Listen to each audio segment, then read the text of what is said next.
আজি মই তোমালোকক বুঢ়ী আই সাধুৰ এটা কাহিনী শুনাম দেই। শুনিবানে সকলোৱে? শুনা তেনেহলে। এদিন এটা মানুহে তাৰ জোৱায়েকক বিহু খাবলৈ মাতিছিলে। জোৱায়েকে শহুৰেকৰ নিমন্ত্ৰণ ৰাখিবলৈ আবেলি বেলিকা ঘৰৰ পৰা যাবলৈ ওলাল।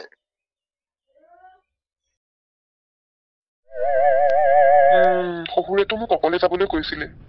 এতিয়া যদি মই কাৰোবাক লগত লৈ যাওঁ তেওঁ নিশ্চয় খং উঠিব। শহুৰ দেউতাইতো মোক অকলে যাবলৈ কৈছিলে। এতিয়া চাহটোতো মোৰ লগতে আহি আছে, কি কৰা যায় এতিয়া?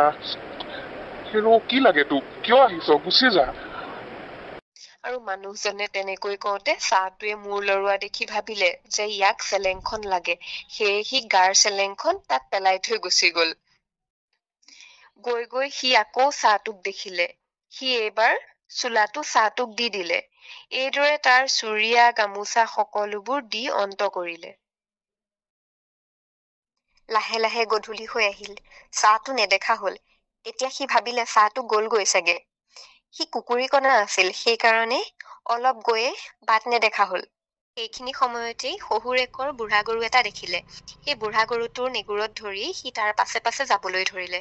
অলপ সময়ৰ পিছত সি ঘৰ পালেগৈ, কিন্তু তাৰ গাত চুৰিয়া চেলেং একো নথকাত সি শহুৰেকৰ আগত ওলাবলৈ লাজ কৰিলে।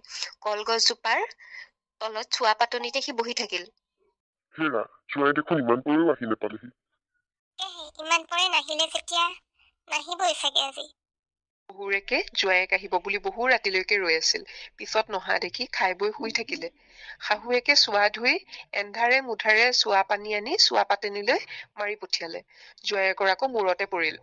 চোৱা পানীবোৰ মুখত পৰোতেই জোৱায়েকে উহ বুলি কওঁতেই শাহুৰেকে কোননো চাওঁ বুলি যাওঁতেই দেখে জোৱায়েক।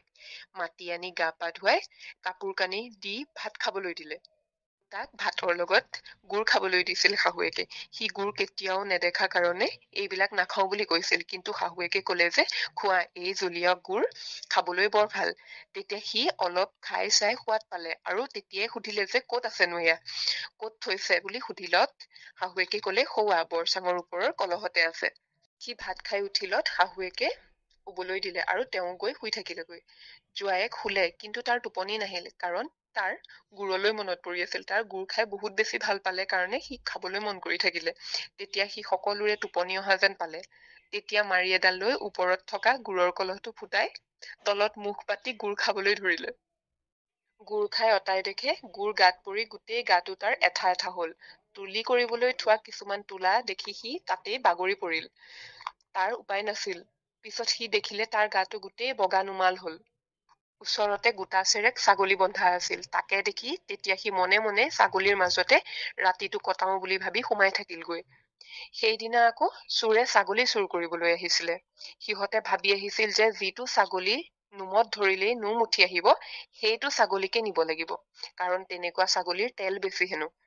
সিহঁতে আহি পোনেই মানুহটোৰ গাত হাত দিলে। দেখিলে যে তাৰ নোমবোৰ কোমল আৰু উঠি আহিছে। সেই দেখি তাকেই তেজাল ছাগলী বুলি ভাবি বান্ধি লৈ গল। চোৰকেইটাই চাঙি কৰি লৈ গৈ থাকোতে এখন নৈ পাৰ হৈছিল। যেতিয়া সিহঁতে নৈৰ মাছ পালেগৈ, তেতিয়া মানুহটোৰ টিকা পানীত লাগি তিতিল। সি চোৰকেইটাক কলে, ডাং ডাং চোৰ, টিকা তিতিল মোৰ।